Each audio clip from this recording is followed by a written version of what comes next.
세상의 사람들이 흔히들 내가 먼저라고 말을 많이 합니다. 그러기에 모든 것을 나 중심으로 생각하고 나 중심으로 행동합니다. 근데 예수를 믿고 구원받아 삶에 변화된 우리가 부르는 그리스도인의 삶의 모습의 첫 번째 변화는 다름이 아니라 무슨 일을 하든지 나를 먼저 생각하는 것이 아니라 하나님을 먼저 생각한다는 겁니다. 그러기에 그리스도에 있어서 먼저 되어야 할 일과 먼저 있어야 할 것은 다름이 아니라 하나님이 먼저요, 주님이 우리에게 분부하신 일들이 먼저일 것입니다. 그러기에 무엇을 선택하고 결단할 때에 선택과 결단의 기준은 다른 것이 아니라 하나님이 기뻐하실까, 하나님이 정녕 좋아하실까, 이것이 우리의 선택과 결단의 기준이 된다는 겁니다. 이것을 먼저 생각하는 사람이 바로 그리스도인입니다. 마태복음 6장 33절의 말씀을 보면 너희는 먼저 그의 나라와 그의 의를 구하라, 그리하면 이 모든 것을 너희에게 더하시리라고 말씀하신 것처럼 그리스도의 삶은 내일이 먼저가 아니요 그리스도가 먼저요, 내일이 우선이 아니요 그리스도께서 내게 맡겨준 일이 먼저요, 내 뜻과 바람이 먼저가 아니라 하나님의 뜻과 바람이 먼저일 것입니다. 이것이 바로 그리스도인의 삶의 모습입니다. 이렇게 신앙생활이나 일상의 생활에서 삶의 우선순위를 바르게 세우고 사는 사람, 여기에 삶의 질서가 있고 여기에 행복과 복된 인생의 길이 열려지게 됩니다. 여러분, 오늘 본문의 말씀을 보세요. 오늘 본문의 말씀은 사울왕의 뒤를 이어 이스라엘의 왕이 오른 다윗은 엘리 제사장 때의 블레셋과의 싸움에서 패한 후에 빼앗긴 여호와의 복궤를 옮기기로 작정합니다.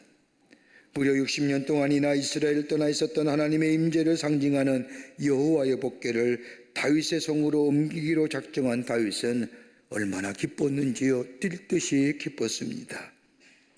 그래서 다윗과 온 이스라엘은 하나님 앞에서 힘을 다하여 뛰놀며 노래하며 수금과 비파와 소고와 제금과 나팔로 연주하며 여호와의 복궤가 예루살렘에 옴을 기뻐합니다. 다윗은 이 거룩한 일로 인하여 이를 위해 특별히 선발된 300명의 군사로 하여금 복궤를 호위하게 합니다. 그리고 이스라엘 백성들과 함께 여호와의 복궤라 운송되는 앞에서 악기를 동원하여 아름다운 연주를 하게끔 합니다. 아비나답의 집을 출발한 복궤가 나곤의 타정마당에 이르렀습니다. 그런데 복궤를 실은 수레를 끌던 소들이 덜컹거리면서 갑자기 수레가 옆으로 비틀거립니다. 이 광경을 지켜보면 아비나답의 아들 중에 한 사람이 우사가 하나님의 복궤가 땅에 떨어지는 것을 막기 위해 복궤를 붙잡습니다. 근데 어떤 일인가요? 우사가 그 자리에서 죽고 맙니다. 이것을 본 다윗은 크게 분노하여 그 자리를 베레사 우사라고 명합니다. 하나님이 우사를 치셨다는 겁니다. 그리고 여호와의 복궤를 다윗성에서 자기에게로 메어오지 하지 못하게 하고 가드 사람 오베네덥의 집에 석 달 동안 여호와의 복궤를 두게 합니다. 오늘 성경 말씀을 보면 여호와의 복궤가 머문 저 오베네돔의 집에 하나님이 복을 내리십니다. 여러분, 이상하지 않습니까? 아비나답의 집에 여호와의 복궤가 무려 얼마나 있어요? 20년이 있었음에도 불구하고 아비나답의 집에는 이렇다 하나님의 복이 내렸다 아니 내렸다라는 말씀이 없는데 단지 석 달 동안 있었던 저 오베데돔의 집에는 여호와 하나님께서 복을 내리셨다는 겁니다. 여러분, 정녕 우리들의 삶이 바르게 사는 것도 중요하지만 그보다 더 귀한 것이 있다고 한다면 우리 하나님 우리에게 복 주시기를 원하시는데, 복받는 인생으로 살아가기를 원하는데 우리 복받는 인생이 어떤 인생이 될까요?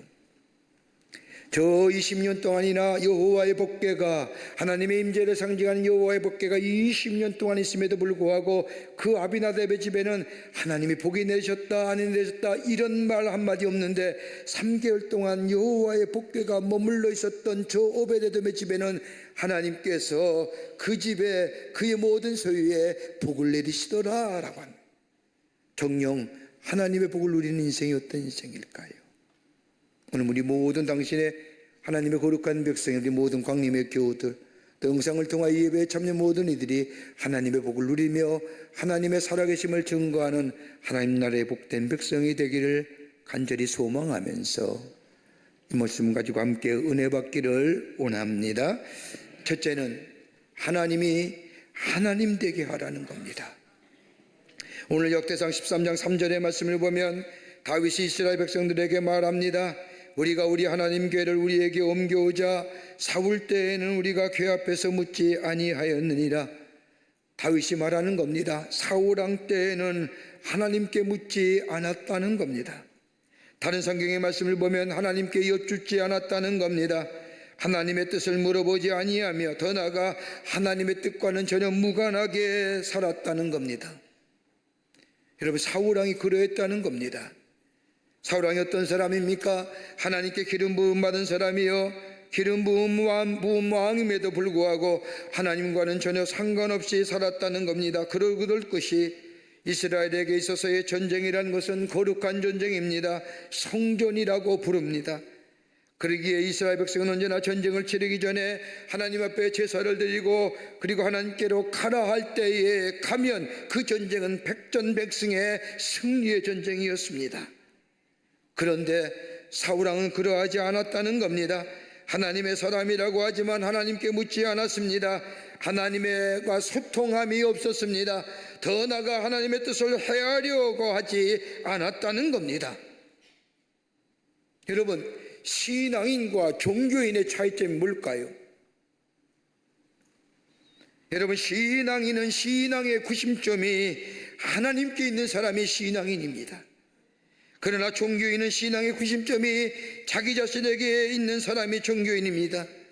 믿음이 있다고 하면서도 우리의 믿음의 역사와 능력이 일어나지 않는 것은 다름이 아니라 하나님을 지식적으로 이해하며 머리로만 알고 있기 때문에 하나님을 마음으로 따르고 마음으로 믿고 하나님이 나의 삶의 주인 되심을 고백하며 하나님이 나의 왕으로 고백하지 않기 때문에 하나님을 믿는 것 같지만은 신앙인 것 같지만은 신앙인이 아니라 종교인이라는 겁니다. 이런 사람의 기도는 나의 뜻이 하늘에 상달되어 가감없이 그대로 하나님과 거쳐서 내게로 이루어지길 원하는 사람, 이 종교인의 기도입니다. 그러나 신앙의 삶은 나의 뜻이 하나님의 뜻이 되어 이 땅에 이루어지는 것이 아니라 하나님의 뜻이 나의 뜻되어 이 땅에 이루어지기를 구하는 사람, 내 기도가 하나님의 뜻과는 상반된다고 한다면 내 뜻대로 하지 마옵시고 아버지의 뜻대로 하옵소서라고 하며 그 하나님의 뜻, 그것이 내 생각과 내 뜻과 내 결단과 다르다할지라도 그 뜻을 따라 행하는 사람, 여기에 능력이 일어납니다. 여기에 역사가 일어납니다. 우리 예수님께서 우리에게 가르친 주의 기도문의 마지막 구절을 보면 하나님의 나라와 권세와 영광이 영원히 주께 있습니다 라고 하며 주기도문을 마치게 됩니다. 여러분, 이렇게 마침의 기도는 다름이 아니라 우리의 기도가 입술로만 그치는 기도가 아니라 기도했으면 그 기도가 우리의 삶에서 그대로 행하여질 때에 하나님의 다스림과 하나님의 통치와 하나님의 나라가 이 땅에 임함과 동시에 하나님의 거룩함이 온 땅에 이루어지는 귀한 역사가 우리의 기도가 우리의 삶으로 이어질 때에 이루어진다는 겁니다. 그러기에 믿음으로 나의 삶에 그대로 이루어지게 될 때에 거기에 능력이 있고 역사가 일어나는 겁니다. 여러분, 우리 교회도 방문했던 영국의 기독교 변증학자인 알리스터 맥그리스가 이야기하는, 여러분도 한번 들어봤을 겁니다. 머리와 가슴의 거리는 불과 30cm밖에 되지 않습니다. 그분의 고백입니다. 그런데 하나님을 머리로 아는 것에서 가슴이 뜨거워지기까지는 무려 30년의 세월이 걸렸다는 거예요. 머리와 가슴의 거리는 30cm예요. 근데 하나님을 머리로 아는 것에서 가슴으로 알게 되었다는 것이 30년의 세월이 흘렀다고 고백하는 것을 들을 수 있습니다. 머리로 아는 것이 아니라 가슴으로 하나님을 나의 하나님으로 받아들이는 것, 여기에 역사가 일어납니다. 머리로만 알았던 사울, 하나님으로부터 세움을 받았지만 그의 미래는 어두운 미래로 맞춰진 것을 보게 됩니다. 오늘 다윗이 이스라엘 백성 앞에서 고백한 것처럼 사울 때에는 우리가 궤 앞에서 묻지 아니하였느니라. 하나님과의 소통이 없었다는 겁니다. 하나님께 묻지 않았다는 겁니다. 하나님과 묻지 않았다고 한 것은 하나님을 소홀히 여겼다는 겁니다. 더 나아가 하나님을 나의 하나님으로 고백하지 아니하고 그저 하나님을 아는 것으로 끝나버렸다는 겁니다. 여러분, 우리가 요새 소통한다고 얘기하는데, 여러분, 소통에는 3가지 단계가 있다고 합니다. 하나는 그저 통보하는 인포메이션이라고 합니다. 어느 빌딩이나 건물을 가보면 그 빌딩이나 건물의 몇 층에 무엇이 있다고 알려주는 단계, 이런 단계를 가리켜서 인포메이션이라고 얘기합니다. 또 안에 소통한다는 것은 커뮤니케이션이라고 하는데, 자신의 할 일이나 목적에 대하여 설명하여 다른 사람 하여금 이해를 구하는 단계, 이 커뮤니케이션입니다. 그러나 또 다른 하나의 단계가 있다고 한다면 커뮤니언입니다. 이 단계는 내가 너 안에, 너가 내 안에 있는 단계. 주 예수님이 말씀하신 것처럼 너희가 내 안에 거하고 내 말이 너희 안에 거하면 무엇이든지 원하는 대로 구하라. 그리하면 이루라고 하는 말씀처럼 예수님이 내 안에, 내가 예수님 안에 거하는 단계, 이게 커뮤니언입니다. 이게 소통한다는 겁니다. 여러분, 우리가 성만찬할 때에 성만찬할 때 성만찬을 얘기하는 많은 용어 가운데 라스트 서프, 마지막 만찬, 또 다른 용어가 있다면 커뮤니언. 예수님의 솔과 피린 빵과 포도주를 먹고 마심으로 인하여 주님과 함께 하나 되는 역사, 커뮤니언. 하나님과 나가 하나 될 때에, 소통하게 될 때에, 하나님께 묻고 하나님의 음성을 들으며 그 음성에 순종하며 나아가는 삶이 될 때에 거기에 하나님의 온전하심이 나를 통하여 나타납니다. 우리에게 선한 마음 주시고 선한 행동하게 하시며 내가 하는 모든 일들이 하나님의 의로우심을 드러나게 주십니다 라고 하는, 마이크 스펜서라고 하는 켄터키에서 성경을 가르치던 목사님이 현대인을 가리켜 이야기하기를, 현대인은 예수님은 표지에는 등장하지만 본문에는 예수님이 등장하지 않는 영성. 다 예수 믿죠 우리? 근데 삶의 본문에서는 예수님이 등장하지 않는답니다.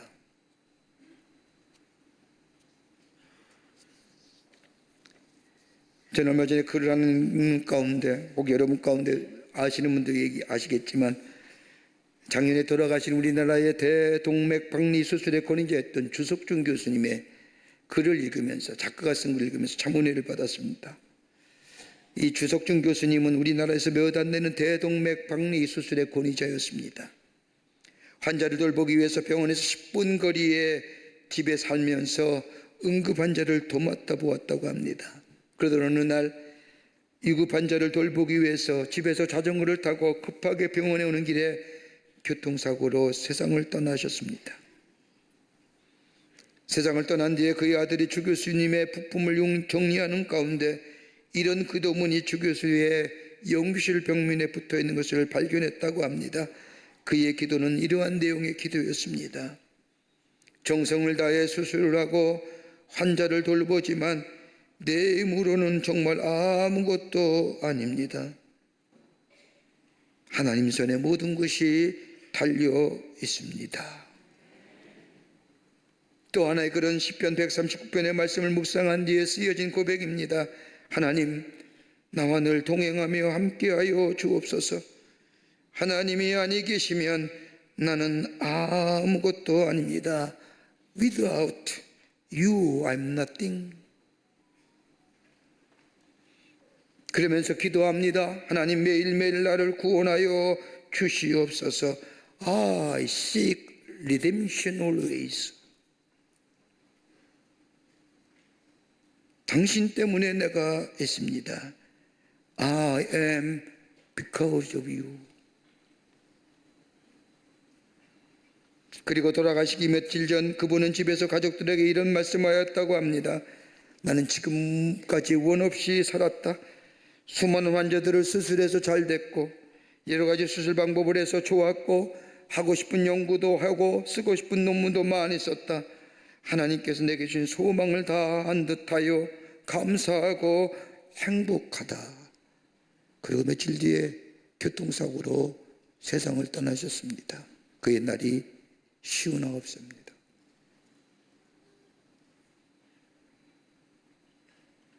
주박사를 통하여 고침을 받은 수많은 사람들이 그분의 죽음을 안타까워하며 애도하였다고 합니다.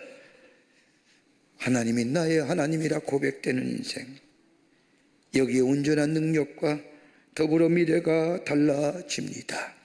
오늘 본문 말씀을 보세요. 아비나답의 집에 여호와의 복궤가 무려 20년이 있었습니다. 그런데 이 집에는 아무런 변화나 하나님의 임재나 하나님의 축복이 있었다는 기록이 없습니다. 그러나 오베드돔의 집에 하나님의 복궤가 불과 3개월밖에 없었지만 하나님께서 오베드돔의 집과 그의 모든 소유에 복을 내리셨더라라고 합니다. 하나님이 하나님 되게 했다는 겁니다. 하나님이 나의 하나님이라 고백하며 하나님의 뜻이 내 뜻이 되어 그것이 비록 지금의 나의 삶과는 맞지 않는다 할지라도 그 말씀을 받아들여 하나님을 높이며 그 말씀에 따라 사는 인생 될 때에 하나님의 축복이 임하게 되며 미래가 달라지는 역사가 일어납니다. 두 번째는 말씀이 삶의 원칙이 되게 하라는 겁니다. 하나님의 말씀이 삶의 원칙이 되어야 합니다. 오늘 9절 이하의 말씀을 보면 하나님의 임재를 상징한 여호와의 복궤가 아비나답의 집을 떠날 때에 여호와의 복궤를 실은 수레가 소들에 의하여 덜컹거리자 아비나답의 아들이 우사가 급한 마음에 행하나 여호와의 복궤가 떨어질까 봐 손을 붙잡습니다. 그런데 우사가 그 자리에서 죽습니다. 여러분, 칭찬받아야 할 행동 아닐까요? 여호와의 복궤가 떨어질까 봐 손을 붙잡는 행동이 지극히 당연한 행동이요, 어떻게 보면 칭찬받아야 할 행동인데 우사가 그 자리에 죽습니다. 왜 죽을까요? 하나님의 임재를 상징하는 여호와 복궤가 땅이라도 떨어지면 얼마나 낭패입니까? 그래서 우사가 손을 대어 여호와 복궤에 떨어짐을 막았다고 한다면 칭찬받아야 할 것인데 그 자리에서 죽었습니다.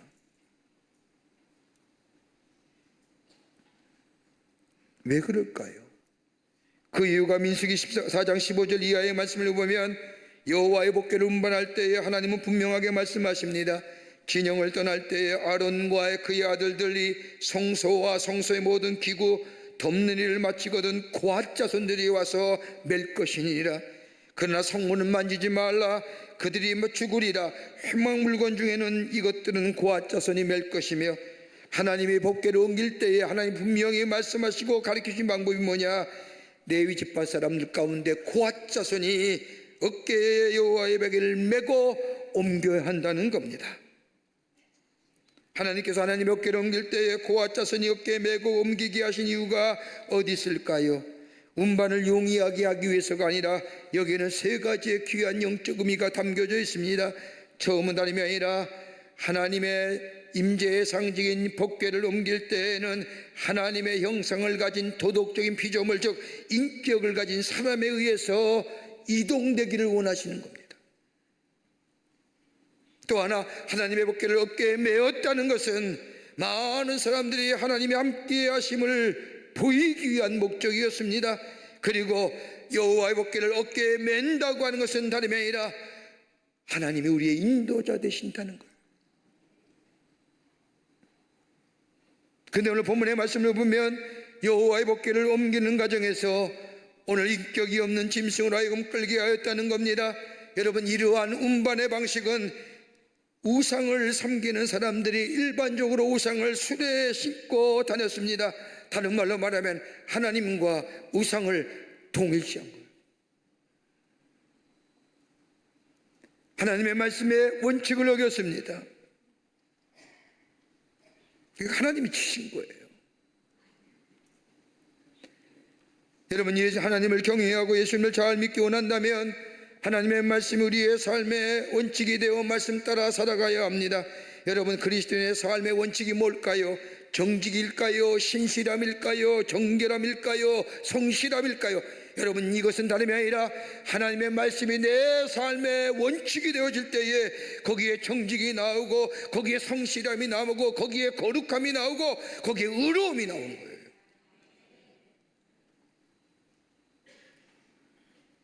하나님의 나라의 방법대로 사는 겁니다. 하나님의 말씀의 삶의 원칙 따라 살 때에 거기에 거룩함과 의로움과 정직함과 신실함과 성실함이 나오는 겁니다. 그런데 여러분, 하나님의 말씀이 내 삶의 원칙이 되어 사는 인생에게는 여러분 용기가 필요합니다. 여러분, 용기는 여건과 환경이 우리에게 용기를 가져다 주는 것 같지만 여러분, 용기는 상대적인 것이 아닙니다. 절대적인 겁니다. 존재의 기본입니다. 여러분, 우리가 흔히 용기를 가지려고 하면 경제적인 여건이 좋아야만이, 지식이 있을 때만이, 사회적 여건이 있을 때 용기를 가져다 준다고 말할지 모르지만 여러분, 죄송스러운 말씀이야. 돈 많으면 많을수록 용기 없어요. 가만 보세요. 여러분, 지식이 많은 건 용기 있는 것 같죠? 이것도 용서하고 들으십시오. 지식이 많으면 많을수록 비겁해요. 아는 것 많기 때문에. 사회적 여건이 나오면 용기 있는 것 같지요? 절대 그렇지 않아요. 사회적 여건이 사라지면 어떻게 하실래요? 그러게 용기는 상대적인 것이 아닙니다. 절대적 것입니다. 그 용기는 어디서 나오느냐?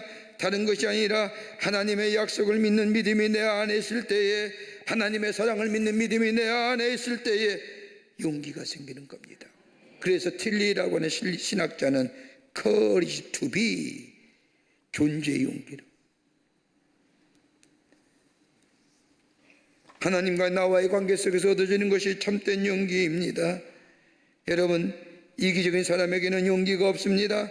그러나 하나님의 사랑을 받고 있다는 것을 믿게 될 때 용기가 생기고 여기에 담력이 생기며, 그래서 이 하나님의 사랑이 우리로 하여금 하나님의 말씀 위에 진리 위에 거하는 인생으로 말씀이 원칙이 되는 삶이에요.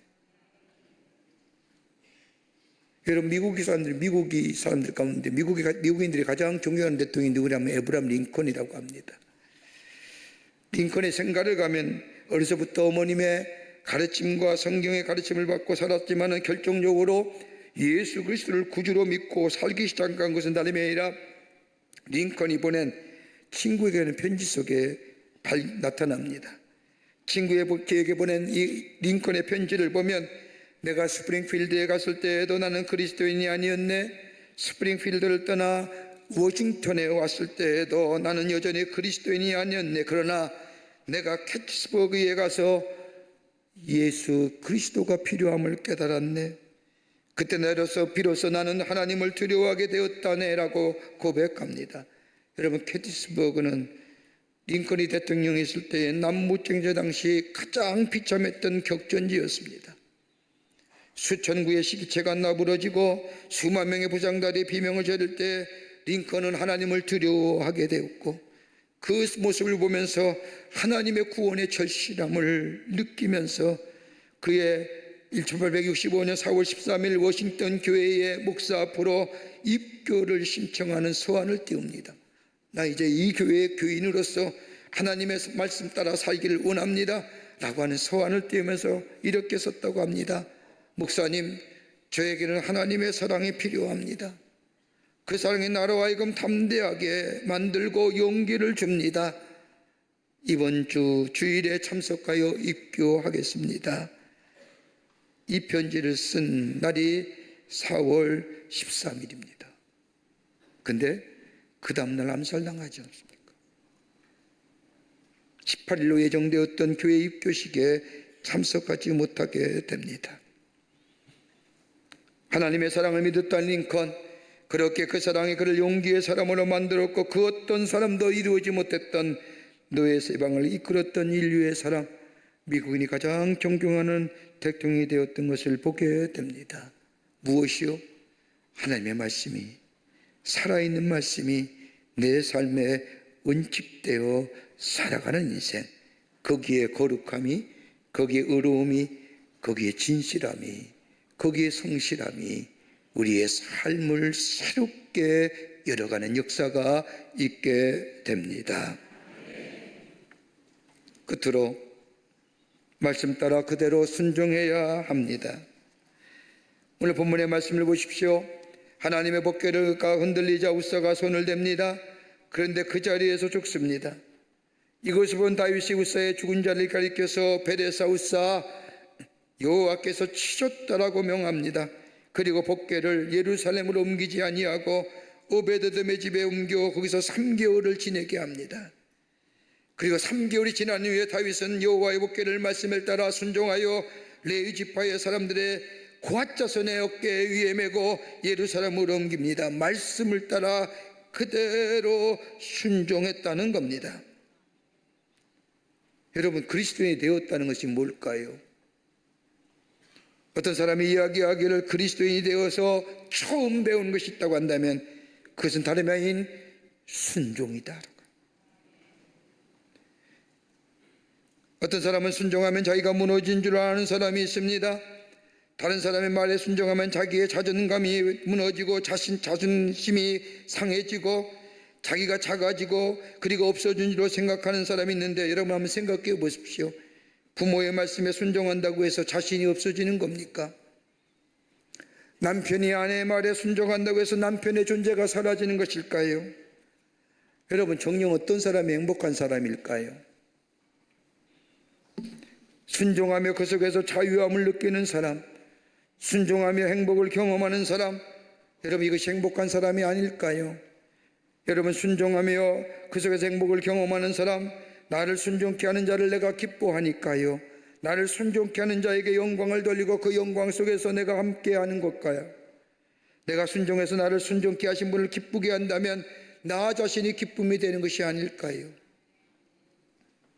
여러분, 순종이란 단어는 히브리어로 샤마라고 부릅니다. 여러분, 이 말의 원뜻은 듣는다는 뜻입니다. 이스라엘의 마지막 사사였던 저 사무엘, 히브리어 말로 하면 샤마엘입니다. 하나님의 말씀을 듣는다는 겁니다. 그러게 사무엘이 주의 음성 들을 때 뭐라고 얘기합니까? 말씀하시옵소서, 주의 종이 듣겠나이다. 듣는 거예요. 순종하는 겁니다. 여러분, 순종한다는 것 그냥 내려지는 것이 아니라 거기에 겸손이 따라와야만이, 내 낮아짐이 따라와야만이 다른 사람 말에 순종할 수가 있습니다. 교만하면 순종하지 못합니다. 순종한다는 것은 듣는 마음이요, 겸손한 마음이요, 믿음의 마음입니다. 여러분, 성경의 말씀을 보십시오. 노아가 950살까지 삽니다. 여러분, 950살까지 상수한다는 것이 놀랍기도 하지만 그가 어떤 생애를 살았는지에 비하면 그 숫자는 아무것도 아닙니다. 얼마나 의로운 삶을 살았기에 그 한 사람으로 인하여 인류가 멸망의 위기를 벗어날 수 있었습니까? 다름 아닌 하나님의 말씀에 순종입니다. 120년 동안이나 말씀에 순종하여 방주를 줍니다. 여러분, 에녹이나 무드셀라 보십시오. 오래 살았다고 기록합니다. 그가 무엇 했는지, 어떤 것을 했는지 나와놨지 않습니다. 딱 한마디, 하나님과 동행하였더라. 동행했다는 게 뭘까요? 말씀에 순종하며 사는 거예요. 말씀에 순종하게 될 때에 하나님은 그를 통하여 하나님의 놀라운 구원의 역사가 일어나고, 그를 통하여 많은 자들이 하나님의 놀라운 은혜를 경험하는 은혜가 임하게 됩니다. 말씀에 순종하는 거예요. 말씀이 내 삶의 원칙이 되게 하는 거예요. 하나님이 하나님 되게 하는 거예요. 저 아비나답의 20년 동안이나 하나님의 말씀, 하나님의 임재를 상징하는 법궤가 있었지만 그 집에는 아무런 역사가 일어나지 않았습니다. 그런데 3개월 있었던 오베네도 집, 여호와께서 그와 그의 모든 소유에 복을 내셨도다. 다름이 아니라 하나님이 하나님 되게 하는 것, 하나님의 말씀이 내 삶의 원칙이 되어 그 말씀 따라 살아가는 것, 말씀에 순종하는 삶이 될 때에 하나님은 그의 삶에 하늘의 복을 허락해 주실 뿐만 아니라 그를 통하여 다른 곳에서도 복을 내리시고 하나님의 하나님 되심을 증거하는 복된 인생의 삶으로 살아가게 해 주시는 줄 믿습니다. 이런 믿음의 결단이 오늘 여러분과 저 가운데 있어 하늘의 복을 누리며 하나님을 증거하는 하나님의 백성으로 살아가는 놀라운 은혜가 임하기를 주의 이름으로 축원합니다. 하나님 감사합니다. 저희들 주께서 사랑해 주셔서 하나님의 자녀 삼으심에 감사합니다.